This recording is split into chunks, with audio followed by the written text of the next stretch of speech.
Corinthians, chapter 10.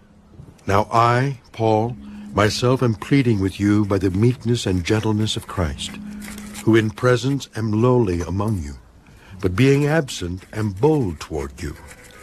But I beg you that when I am present, I may not be bold with that confidence by which I intend to be bold against some, who think of us as if we walked according to the flesh.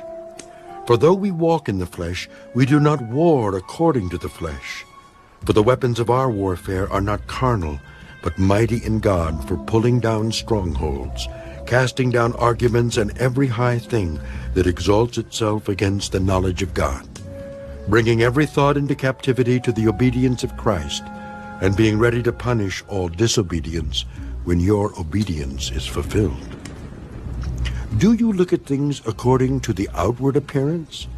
If anyone is convinced in himself that he is Christ's, let him again consider this in himself, that just as he is Christ's, even so we are Christ's. For even if I should boast somewhat more about our authority, which the Lord gave us for edification and not for your destruction, I shall not be ashamed, lest I seem to terrify you by letters. For his letters, they say, are weighty and powerful, but his bodily presence is weak, and his speech contemptible.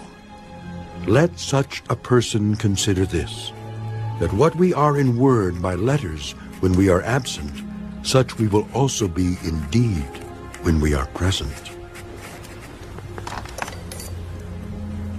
For we dare not class ourselves or compare ourselves with those who commend themselves, but they, measuring themselves by themselves and comparing themselves among themselves, are not wise. We, however, will not boast beyond measure, but within the limits of the sphere which God appointed us, a sphere which especially includes you. For we are not overextending ourselves as though our authority did not extend to you, for it was to you that we came with the gospel of Christ, not boasting of things beyond measure, that is, in other men's labors, but having hope that as your faith is increased, we shall be greatly enlarged by you in our sphere, to preach the gospel in the regions beyond you, and not to boast in another man's sphere of accomplishment. But he who glories, let him glory in the Lord.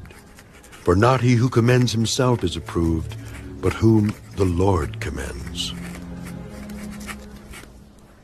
2 Corinthians, chapter 11. Oh, that you would bear with me in a little folly, and indeed you do bear with me. For I am jealous for you with godly jealousy. For I have betrothed you to one husband, that I may present you as a chaste virgin to Christ. But I fear lest somehow, as the serpent deceived Eve by his craftiness, so your minds may be corrupted from the simplicity that is in Christ. For if he who comes preaches another Jesus whom we have not preached, or if you receive a different spirit which you have not received, or a different gospel which you have not accepted, you may well put up with it. For I consider that I am not at all inferior to the most eminent apostles. Even though I am untrained in speech, yet I am not in knowledge. But we have been thoroughly manifested among you in all things. Did I commit sin in humbling myself that you might be exalted, because I preached the gospel of God to you free of charge? I robbed other churches, taking wages from them to minister to you. And when I was present with you and in need, I was a burden to no one.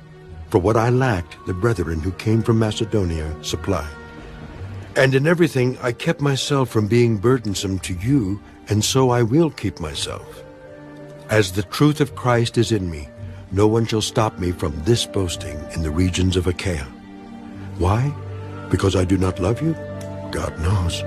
But what I do, I will also continue to do, that I may cut off the opportunity from those who desire an opportunity to be regarded